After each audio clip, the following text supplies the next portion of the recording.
నమస్తే welcome to Suman TV. గురక ఈ గురక పెట్టే వాళ్ళకి ఆ శబ్దం తెలియదు కానీ పక్కనున్న వాళ్ళకి మాత్రం బాగా మూత మోగిపోతూ ఉంటుంది. అందుకే ఈ గురకకు కూడా హాస్పిటల్కి వెళ్ళాలా, డాక్టర్ చూపించాలా అని చాలా లైట్ తీసుకుంటూ ఉంటారు. బట్ ఈ గురక వల్ల ఎన్ని సమస్యలు ఏర్పడతాయి. సో గురక వల్ల గుండెపోటు కూడా వచ్చే సమస్య ఉందా? సో ఇది ఎన్ని కాంప్లికేషన్స్కి దారితీస్తుంది, అసలు ఎలాంటి ట్రీట్మెంట్ దీనికి అందుబాటులో ఉంది, ఈ విషయాలన్నీ కూడా తెలియజేసేందుకు మనతో పాటు ఉన్నారు పల్మనాలజిస్ట్ డాక్టర్ రఫీ గారు from KIMS hospital, Gachibowli. Hello sir. Hello sir, గురక అనేసరికల్లా చాలా మందికి చాలా అలసిపోయి ఉన్నాం, టైర్డ్గా ఉండుండొచ్చు, లేకపోతే ఒబేస్ ఉండే వాళ్ళకి మాత్రమే గురక వస్తుంది ఇలా అని చెప్పి చాలా లైట్ తీసుకుంటూ ఉంటారు. నిజానికి గురక వల్ల ఎలాంటి సమస్యలు వస్తూ ఉంటాయి, ఏ కారణాలతో గురక అనేది వస్తుంది? గురక అనేది ఇప్పుడు మనము ఎక్కువగా అన్ని వయసు వాళ్ళలో కూడా చూస్తున్నాం. చిన్నపిల్లల్లో కూడా గురక కనిపిస్తుంది, పెద్దవాళ్ళలో ఉంది, మధ్య వయస్కుల్లో కూడా ఉంటుంది. మొట్టమొదటిగా అయితే గురక అనగానే ఊబకాయల్లో బరువు ఎక్కువ ఉన్న వాళ్ళలో గురక ఉంటుందనేది నిజం. ఎక్కువ ఎందుకు అంటే యూజువల్గా ఫ్యాట్ ప్యాడ్స్, ఎక్కువగా ఫ్యాట్ ప్యాడ్స్ గొంతు చుట్టూను లేకుంటే శ్వాసకోశ నాళం చుట్టూతా కూడా ఫ్యాట్ వలన నొక్కబడి, ఇంకోటి మజిల్ టోన్, శ్వాస నాళంలో ఉండే మజిల్స్ ఆ కండరాలు కూడా వీక్గా ఉండడం వల్ల కూడా శ్వాసనాళం కుంచుకుపోయి నిద్రలో గాలి సరిగ్గా అందకుండా ఒకసారిగా గురకలాగా శబ్దంతో కూడి మళ్ళీ సడన్గా నిద్ర నుంచి లేవడం ఇవన్నీ కూడా జరుగుతూ ఉంటుంది. అలా కాకుండా తేలికపాటి గురక కూడా ఉన్న వాళ్ళలో కూడా మీరు అన్నట్టు ఉదయం లేచినప్పుడు కొద్దిగా నిస్సత్తుగా ఉండడము, శక్తి లేనట్లు ఫీల్ అవడము, లేవడం కష్టం కావడం, తలనొప్పితో ఉదయం లేవడము, ఇలాంటి చిన్న చిన్న లక్షణాలతో మొదలవుతుంది. అది చాలా తేలిగ్గా ముందుగా కనిపెట్టే లక్షణాలు అనుకోవచ్చు. చాలా అడ్వాన్స్ చూస్తుంటాం మనం కొంతమందిలో. చాలా ఎక్కువ నిద్ర లేమి ఉండి బండి నడిపేటప్పుడు బైక్లో నుంచి కూడా నడుపుతా కూడా నిద్రపోతారు, కార్లో నడుపుతా కూడా యాక్సిడెంట్స్ అవుతాయి. ఇలాంటి చాలా డేంజరస్ పరిస్థితి. అంటే గురక పెట్టేటప్పుడు వాళ్ళని ఎన్నిసార్లు అంటే మనం ఏదైనా రికార్డ్ చేసి చూపిస్తే గానీ వాళ్ళకి అసలు తెలియదు కదా. తెలియదు. సో వాళ్ళకి తెలియనప్పుడు జనరల్లీ మనం ఏమనుకుంటాం, వాళ్ళు చాలా డీప్ స్లీప్లో ఉన్నారని అనుకుంటాం కదా. నిజానికి అంత నిద్ర వాళ్ళకి సవ్యమైనటువంటి నిద్ర ఉండదంటారా? కరెక్ట్. అంటే యూజువల్గా ఈ గురక ఉన్న వాళ్ళలో మనం చూస్తుంది ఏంటంటే వాళ్ళు ఎక్కువ సమయం కూడా నిద్రపోతుంటారు. అంటే నేను రాత్రి 10కి పడుకున్నాను, పొద్దున 6 గంటలకు లేచాను, గట్టిగా 9 గంటలు నిద్ర కూడా చేశాను, అయినా కూడా నాకు ఎందుకు నిద్ర పూర్తిగా కానట్లుంది అనేది ఉంటుంది. అంటే గురక ఉన్న సమయం అంతా సరైన నిద్ర కాదు అది. సో యూజువల్గా జరిగే ప్రాసెస్ ఏంటంటే వీటిల్లో నిద్రలో మనకు పూర్తిగా బాడీకి అన్ని కణాలకు కూడా సరిగ్గా ఆక్సిజన్ అందడము, శరీరంలో చేరే మలినాలతో కూడిన కార్బన్ డైఆక్సైడ్ అంతా కూడా బయటకు వెళ్ళిపోవడం, ఇది జరగాలి. అది జరగకుండా ఉండడం వలన ఏమవుతుంది, కార్బన్ డైఆక్సైడ్ పేరుకుపోవడం జరుగుతుంది అన్నమాట బాడీలో. అది యాక్చువల్గా నిస్సత్తుని కాల్ చేయడము, లేక మత్తుగా ఉండడము, ఇలాగా చేస్తుంది అనమాట అది. కాబట్టి ఆక్సిజన్ సరిగ్గా అందకపోవడం, కార్బన్ డైఆక్సైడ్ పూర్తిగా బాడీ నుంచి పోకపోవడం జరుగుతుంది. గురక ఉండే సమయం, గురక చేసే సమయాన్ని అంతా మనము తీసేయాల్సి వస్తుంది నిద్రలో. అదే 3 గంటలు ఉంటే నువ్వు 9 గంటలు పడుకున్నా కూడా 6 గంటలే పడుకున్నట్లు లెక్క, అలాగనమాట. సో ఇదంతా కూడా ఉంది. అయితే చిన్నపిల్లల్లో మనం చూసుకుంటే సార్, చిన్నపిల్లలు బాగా హెల్తీగా బయటన ఆడుకొని వస్తారు. సో జనరల్లీ వీళ్ళు అలిసిపోయి ఆ మాత్రం గురక వస్తుందిలే అని చాలా లైట్గా తీసుకుంటాం. సో పిల్లల్లో వచ్చేటప్పుడు దాన్ని కొంచెం పిల్లి కూతల కింద మనం చెప్తూ ఉంటాం. సో అంత పెద్దగా వాళ్ళు ఏం పెట్టారు కదా గురక మాదిరిగా. సో అప్పుడే మనం దాన్ని కేర్ తీసుకోకపోతే ఇన్ ఫ్యూచర్లో వాళ్ళకి ఏమైనా ఎఫెక్ట్ అయ్యే ఛాన్స్ ఉంటుందా? సో పిల్లల్లో అంత సీరియస్గా తీసుకోవాల్సిన అవసరం ఉంటుందా? పిల్లల్లో కూడా సీరియస్గా తీసుకోవాలి. కాకపోతే ఎదిగే కొద్దీ ఏమవుతుందంటే స్ట్రక్చరల్ చేంజెస్, అంటే వాళ్ళు ఎదుగుదలలో ఏమవుతుంది, శ్వాస తీసుకునే నాళం కానీ దారి కానీ వాళ్ళకి ఎక్కువగా అప్పర్ రెస్పిరేటరీ ట్రాక్ట్ ప్రాబ్లం, అంటే ఎక్కువగా పైన ముక్కు వెనక భాగంలో అడినాయిడ్స్ అని గ్రోత్ అలర్జీతో కూడి అడినాయిడ్స్ అని అవి ఉండడం వలన బ్లాక్ అవుతుంది శ్వాస తీసుకోవడం. అలాంటప్పుడు యూజువల్గా ఈ పిల్లలు ఎక్కువగా చిన్న పిల్లల్లో వచ్చే గురకల్లో ఏంటంటే వాళ్ళు నోరు తెరిచి పడుకోవడం ఒకటి ఉంటుంది. శ్వాసనాళము అంటే ముక్కు పూర్తిగా బంద్ అయినట్టు, పూర్తిగా గాలి అందనట్టు అవ్వడం, ఇది ఉంటుంది. యూజువల్గా మనం పీడియాట్రిషియన్ కానీ పీడియాట్రిక్ ఈఎన్టీ స్పెషలిస్ట్ కానీ ఒక్కోసారి చూపిస్తాం. అది చూపించిన తర్వాత కూడా వాళ్ళలో ఆ ఇబ్బంది లేకుండా కూడా గురక ఉంది అంటే వాళ్ళకుండే మజిల్ వీక్నెస్ మళ్ళీ చిన్నపిల్లల్లో కూడా ఉందా అనేది స్లీప్ స్టడీ ద్వారా పల్మనాలజిస్ట్ చెక్ చేయాల్సి ఉంటుంది. దీనివల్ల వాళ్ళు ఎదిగిన తర్వాత ప్రాబ్లమ్స్ అంటే కొంతమంది బయటపడతారు. ఎదుగుదలలో యూజువల్గా పిల్లలు కూడా ఏమవుతారంటే చిన్నప్పుడు ఎక్కువ బరువు ఉన్నా కూడా ఎదుగుదలలో మామూలుగా సన్నబడడం జరుగుతుంది, యాక్టివ్గా ఉంటారు. అలర్జీస్ ఇలాంటివి మీరు అన్నట్టు పిల్లి కూతుతో సంబంధించి ఇలా ఉన్నా కూడా వాటితో కూడా బయటపడతారు. చైల్డ్హుడ్ ఆస్తమా అలర్జీస్ కూడా ఉంటాయి పిల్లల్లో. దాని నుంచి బయటపడిన తర్వాత వాళ్ళు సులభంగా శ్వాస తీసుకోవడం, అది నాళం అది మామూలుగా ముక్కు కానీ ఎదగడం అయిన తర్వాత స్ట్రక్చరలీ ఫుల్లీ ఫార్మ్డ్ అయిన తర్వాత అది వెళ్ళిపోతుంది. కానీ ఊబకాయం అనేది ఒకటి చాలా ఎక్కువగా పిల్లల్లో కూడా చూస్తున్నాం మనం.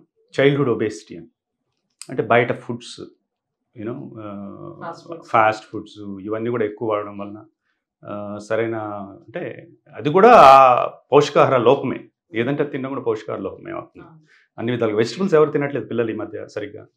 అలాగా ఇలా తీసుకుంటే ఎక్కువ చీజ్ అంటే ఆయిలీ ఫుడ్స్ ఇవన్నీ పిల్లల్లో కూడా అంతగా పెట్టాలని లేదు.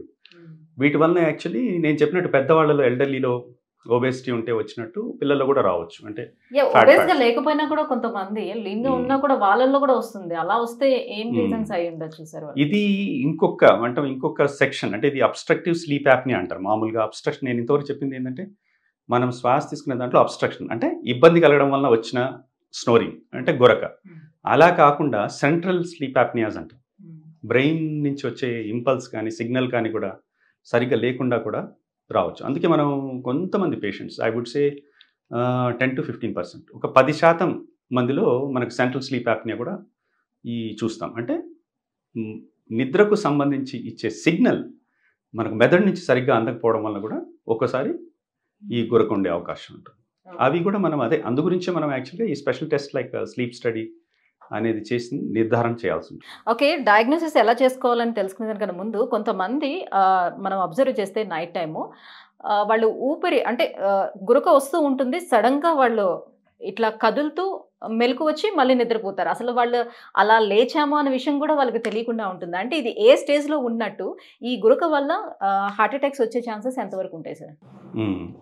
యూజువల్గా ఇది హార్ట్ అటాక్స్ ఎందుకంటే అదే ఆక్సిజన్ అందకపోవడం వల్ల ఏమంటుంది, గుండె దడగ పెరగడం అనేది జరుగుతుంది.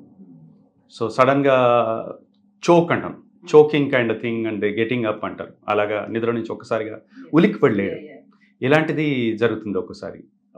వాటిలో మనం ఎందుకు అవుతుందంటే దీర్ఘకాలంగా శ్వాస అందకుండా ఉన్నప్పుడు ఒక్కసారిగా ఎక్కువగా మనకు ఆక్సిజన్ గురించి అవసరం ఉండే అవయవాలు రెండు, ఒకటి మెదడు, రెండోది గుండె. ఇమ్మీడియట్గా అవసరం ఉంటుంది ఆక్సిజన్. కాబట్టి గుండెకి సరిగ్గా ఆక్సిజన్ అందకపోతే అది దడలోకి పెడుతుంది. అంటే ఫాస్ట్గా కొట్టుకుంటుంది, స్లోగా కొట్టుకోవడం కాదు.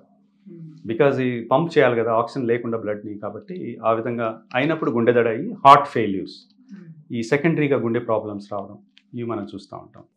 సార్, స్నోరింగ్ నోటుతోటి వాళ్ళు తీసుకుంటారు కదా, గాళ్ళు ఎక్కువ తీసుకుంటారు. అట్లా స్నోరింగ్ వచ్చేటప్పుడు వాళ్ళ నోట్లో ఉంచి బ్లడ్ క్లాట్స్ ఏమైనా వస్తాయా సార్? అట్లా ఛాన్సెస్ ఏమైనా ఉంటాయి? స్నోరింగ్ తీసుకునే వాళ్ళల్లో బ్లడ్ క్లాట్స్ రావాలని లేదు. అంటే యూజువల్గా లోపల ఉండే పైన పొరలో ఉండే సెల్స్ కణాలు అవి కొద్దిగా చిట్లి కానీ ఏదైనా ఇన్ఫెక్షన్ వచ్చి ఏదైనా మెత్తబడి అలాగా రాగా ఉండడం, అంటే పచ్చిగా ఉండి సెల్స్ చిట్లి అన్నట్లు అలాగా ఉంటే కొద్దిపాటి అట్లా కనిపించవచ్చు. కానీ స్నోరింగ్ ఉన్న వాళ్ళలో రక్తం రావడం అనేది యాక్చువల్లీ ఒక లక్షణం కాదు. దాంతోపాటు వాళ్ళకి వైరల్ ఇన్ఫెక్షన్ కానీ వేరే అక్యూట్గా ఇన్ఫెక్షన్ ఏదైనా నడుస్తూ ఉంటే మనం అలా తీసుకోవచ్చు. సో నిర్ధారణ పరీక్షలు ఏం చేయించుకోవాల్సి ఉంటుంది? చికిత్స విధానాలు ఏం అందుబాటులో ఉన్నాయి దీనికి? ఓకే, వీటిలో తీసుకుంటే మొట్టమొదటిది యాక్చువల్గా మనము చూసేది స్లీప్ స్టడీ అంటాం. దీంట్లో కూడా 2-3 రకాలు ఉన్నాయి. ఒకటి హోమ్ స్లీప్ స్టడీ అంటాం. యూజువల్గా ఎవరు కూడా ఇప్పుడు ఆసుపత్రికి వచ్చి ఒకరోజు నిద్ర చేసి మీరు ఆ రిపోర్ట్ తీసుకొని చాలా మోపడంత బిల్ కట్టి వెళ్ళమంటే ఎవరు ఒప్పుకోరు. కాబట్టి హోమ్ స్లీప్ స్టడీ అనేది యాక్చువల్గా ఇప్పుడు ప్రబలంగా అందరూ చేస్తున్నారు. అది ఏంటంటే చిన్నపాటి మిషను, ఇక అబ్డామినల్ బెల్ట్ లాగా చిన్నపాటి వైర్స్ అవి మీకు మొహం మీద కంటి చుట్టూ అట్లా వైర్స్ పెట్టి కొద్దిగా ఇబ్బంది ఉంటుంది. కానీ ఒక్కసారి అలవాటు అయ్యాక నిద్ర చేయడం సులభమే.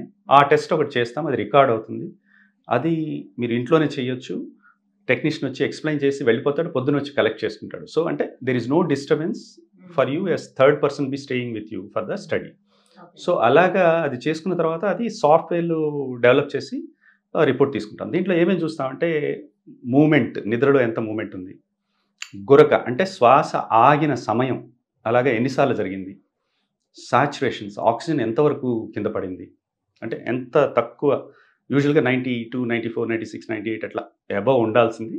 ఒక్కోసారి మనం చాలా స్లీప్ స్టడీలో చూస్తే మనకు తెలుస్తుంది 50s కూడా పడిపోతుంది. 50 సాచురేషన్ అంటే ఆబ్వియస్గా ఆక్సిజన్ అందట్లేదు. సో ఇవన్నీ కూడా రికార్డ్ అవుతుంది. సో గుండె దడ అంటే హార్ట్ రేట్ ఎంత పెరిగింది, ఇవన్నీ కూడా రికార్డ్ అవుతుంది. రెస్పిరేటరీ రేట్ ఎంత పెరిగింది, వీటితో కేటగరైజ్ చేసి మనము mild, moderate, severe sleep apnoea అని కేటగరైజ్ చేస్తాం. అలాగే ఇప్పుడు మెషిన్స్లో ఏంటంటే ఐస్ అండ్ ఈజీ కూడా ఉంటుంది, బ్రెయిన్ వేవ్స్ కూడా రికార్డ్ అవుతుంది ఆ స్లీప్ స్టడీలో. దాంతో సెంట్రల్ స్లీప్ యాప్నియా కూడా ఉందా, మనం మాట్లాడినట్టు ఒక 10% మందిలో అది కూడా ఉండే అవకాశం ఉందంటే అది కూడా చూస్తాం. సో ఇవన్నీ కూడా ఒక నిర్ధారణకు వచ్చాక తదుపరి ఏంటంటే what is the other reason, వేరే ఇతరత్ర కారణాలు ఉన్నాయి. నేను ఇందాక అన్నట్టు ఇప్పుడు చిన్నపిల్లల్లోనే ఇలాంటి రిపోర్ట్ వచ్చింది అనుకున్నాను, but we have to check for the adenoids ఉన్నాయా, ఏమైనా డిఎన్ఎస్ ఉందా. డిఎన్ఎస్ అంటే నేసల్ సెప్టమ్, అంటే ముక్కులో దూలం కూడా ఇబ్బంది పెట్టి వంకరగా ఉండడము, శ్వాస తీసుకోవడం ఇబ్బంది కావడం, అది ఉందా, అది చూడాల్సిన అవసరం ఉంటుంది. అలాగే స్లీప్ ఇండ్యూస్డ్ బ్రాంక్ కూడా చేస్తాం, ఎస్పెషల్లీ చాలా చిన్నపిల్లల్లో కూడా చూడాలంటే మత్తు ఇచ్చిన తర్వాత కెమెరాగా బ్రాంకోస్కోపీతో చూసి కొలాప్స్ అవుతుందా ఎయిర్వే అనేది కూడా చూస్తాం. అంటే అందరికీ అవసరం ఉండదు, కొద్దిపాటి. ఇవన్నీ కూడా నెక్స్ట్ లెవెల్ ఆఫ్ టెస్ట్స్. ఇవన్నీ చేసుకున్న తర్వాత వాళ్ళకి మనము సింపుల్ బ్లడ్ టెస్ట్లోకి వచ్చేసరికి థైరాయిడ్ చెక్ చేస్తాం. యూజువల్గా ఏంటి, వీళ్ళల్లో నిద్రలేమి ఉండే వాళ్ళలో శ్వాసకు సంబంధించిన ఇబ్బందులు ఉండి బరువు ఎక్కువ ఉండి వీళ్ళల్లో థైరాయిడ్ కూడా ఉండే అవకాశం ఉంటుంది, especially women, elderly men also. Comorbid conditions అంటాం, అంటే ఇతరత్ర జబ్బులు ఏమున్నాయి అవి కూడా మనం చెక్ చేయాల్సి ఉంటుంది. మెటబాలిక్ డిజార్డర్స్ అంటాం, డయాబెటీస్ చాలా ఎక్కువగా ఉండడం, అంటే ఒబేసిటీ రిలేటెడ్ డయాబెటీస్ కూడా ఉండొచ్చు. సో ఇవన్నీ కూడా మనము మామూలుగా కూలంకషంగా చూసిన తర్వాతనే ఆప్షన్ ట్రీ చెప్తాం. వాటిల్లో మైల్డ్ ఉంటే యూజువల్గా మీరు అన్నట్టు సింపుల్ లైఫ్ స్టైల్ చేంజెస్ చేస్తే చాలు. ఇప్పుడు యంగ్ పర్సన్ ఉన్నారు, బరువు ఉన్నారు, గురకొస్తుంది, నిద్రలేముంది, ఇబ్బంది పడుతున్నారు, డ్రైవింగ్ చేయడం కష్టం, జాబ్ సరిగ్గా చేయలేకపోతున్నారు కంప్యూటర్ ముందు, or in a gathering in a meeting he sleeping off, ఇక్కడ ప్రొడక్టివ్ ఏజ్. అలాంటి సమయంలో ఏంటి, should start going to walking, brisk walking, gym, healthy diet, weight reduction, side posture పడుకోవడం. దీంట్లో ఏంటంటే ఎక్కువగా వెల్లికిలా పడుకోవడం వల్ల బరువున్న వాళ్ళు వెల్లికిలా పడుకున్నా కూడా శ్వాస ఇబ్బంది ఉండొచ్చు. సో పక్కకు తిరిగి పడుకోవడం ఇలాంటివి. సో ఇవన్నీ కూడా చిన్న చిన్న మెజర్స్తో మైల్డ్ వాళ్ళకి సజెస్ట్ చేస్తాం. లేదు ఎక్కువ ఇబ్బంది ఉంది అంటే ఒక ట్రయల్ ఆఫ్ సిప్యాప్ అంటాం. సిప్యాప్ అంటే ఒక చిన్న మాస్క్ లాగా ఉంచి దానికి చిన్న మిషన్ అటాచ్ చేసి ఉంటుంది ఎలక్ట్రిసిటీతో. అది ఏం చేస్తుందంటే మనము నిద్రలో గాఢ నిద్రలో ఉండి శ్వాసను తీసుకునే నాళం మూసుకుపోతుంది అంటే ఆ ప్రెషర్ని రీడ్ చేసి ఆటోమేటిక్గా అది ఓపెన్ ఉంచుతుంది. సో ఈ విధంగా చాలా సులభంగా మనకు తెలియకుండానే వాళ్ళు పూర్తి నిద్ర మంచిగా నిద్రపోయి పొద్దునకల్లా ఫ్రెష్ అయిపోతారు. చాలామందిని మనం చూసాం డయాగ్నోస్ చేసిన తర్వాత once they started on CPAP చాలా తొందరగా 3-4 వారాల్లోనే మనకు మంచి ఫలితాలు కనిపిస్తాయి. అంటే ఆఫ్టర్ దట్ మళ్ళీ యూజ్ చేయాల్సిన నెసెసిటీ ఉండదు కదా? అంటే అదే నెసెసిటీ ఎందుకు ఉండదు అంటే సైమల్టేనియస్గా లైఫ్ స్టైల్ చేంజెస్ చేయమంటాం. ఓకే, దాంతో పాటుగా ఇప్పుడు థైరాయిడ్ ఉంది, థైరాయిడ్ కంట్రోల్లో ఉంచాలి, బరువు తగ్గాలి, మెటబాలిక్ డిజార్డర్స్ ఉంటే అన్ని కంట్రోల్లో ఉంచాలి, ఫిట్నెస్ పెంచాలి. సైమల్టేనియస్గా న్యాచురల్గా దాని యొక్క నీడ్ తగ్గుతుంది. లేదు ఫిజికల్ ఫ్యాక్టర్స్ లైక్ మనం ఇందాక అన్నట్టు లైక్ ఎనీ సర్జరీస్ ఏమైనా ఉంటాయి సార్? సర్జరీస్ కూడా నేసల్ సర్జరీస్ చెప్పాను, అలాగే ఓరల్ సర్జరీస్ కూడా ప్రాగ్నోసిస్ అంటారు. అంటే కొంతమందికి ఏంది జా వెనక్కి ఉంటుంది, అది టంగ్ ఫాల్ వెనక్కి అవుతుంది, అంటే నాలుగు కూడా బరువుగా వెనక్కి నిద్రలో పడడం వలన శ్వాస తీసుకునే దారిని మూసుకుపోయేటట్టు చేస్తుంది డీప్ స్లీప్. అది ముందుకు ఉంచేటట్టు చిన్న ఇప్పుడు మ్యాక్సిలోఫేషియల్ సర్జన్స్ కూడా గెట్స్ ఇన్వాల్వ్డ్. చిన్న వాళ్ళ మెజర్మెంట్ని బట్టి అంటే టీత్ పెట్టే లాంటిదే, బ్రేసెస్ లాంటివే పెట్టి అది కూడా అది కొన్ని స్పెషల్ కేసెస్లో. సో ఇవన్నీ కూడా ఉన్నాయి. సర్జికల్ కరెక్షన్ ముందు సజెస్ట్ చేస్తూ ఉన్నారు యూపీబీఏ అని చెప్పేసి. అంటే surgery is a last option I would suggest. Right, thank you so much sir. So snoring అనేది ఎందుకు వస్తుంది, ఎలాంటి వారిలో మనం చూడొచ్చు, అండ్ ఎటువంటి ట్రీట్మెంట్ విధానాలు మనకు అందుబాటులో ఉన్నాయి నవడేస్ అని ఈ విషయాలన్నింటినీ కూడా ఎక్స్ప్లెయిన్ చేసినందుకు thank you so much. Thank you.